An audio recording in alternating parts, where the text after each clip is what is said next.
Hi everyone, my name is Pamela Makubela from the STBB Ilovo branch.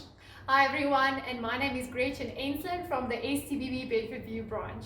Welcome to our platform, Gretchen and Pam on Property, where we engage you on all things property, where we talk all things property, and we take a journey together with you on all things property.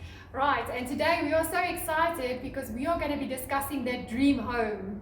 Oh, of course, because there is no agreement, there is no coming of minds together of selling and buying if there is no property to be sold or bought. Right, and our viewers will recall that last week we had mentioned that there are three material terms to a sale agreement. So firstly, it's the parties, which we discussed last week, and secondly, there's the property, and thirdly, there's the purchase price. So as informed when we spoke to you about the parties being clearly concise and identifiable, just like the property, in terms of the Alienation of Land Act, the property must be clear and clearly identifiable. Right, so I think with property, two types of property come to mind specifically, full title property as well as sectional title. Right, so when we speak of full title, we're speaking about a property when you're driving in a suburb or a township, whichever area, you basically you see a house standing on its own. That is a full title property. Right, and so sectional title in turn would be that complex, that block of flats. Typically if you've ever taken a trip into a complex and you drive in, you will see all the individual units, and then everything else like the roads and the lawn, all of that would be common property. However, certain parts of the common property can also be demarcated for the exclusive use of a particular unit.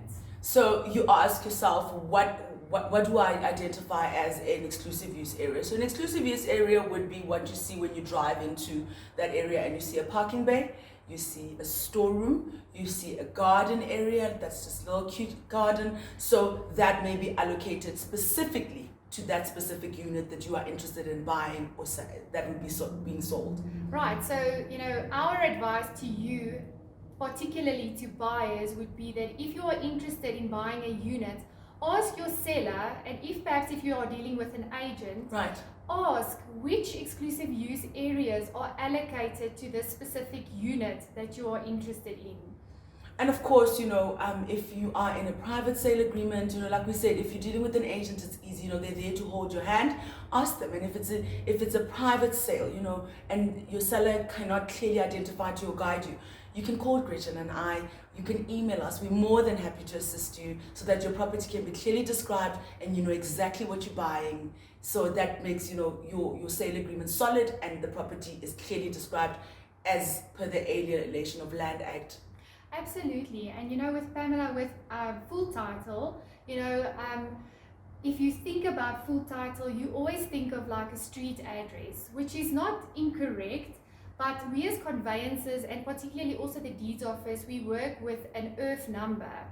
And it's also useful to have that included in the sale agreement. Right. So if you're unsure about what would be the proper full description of your property, phone Pamela, phone myself, and we would be happy to help you with that information.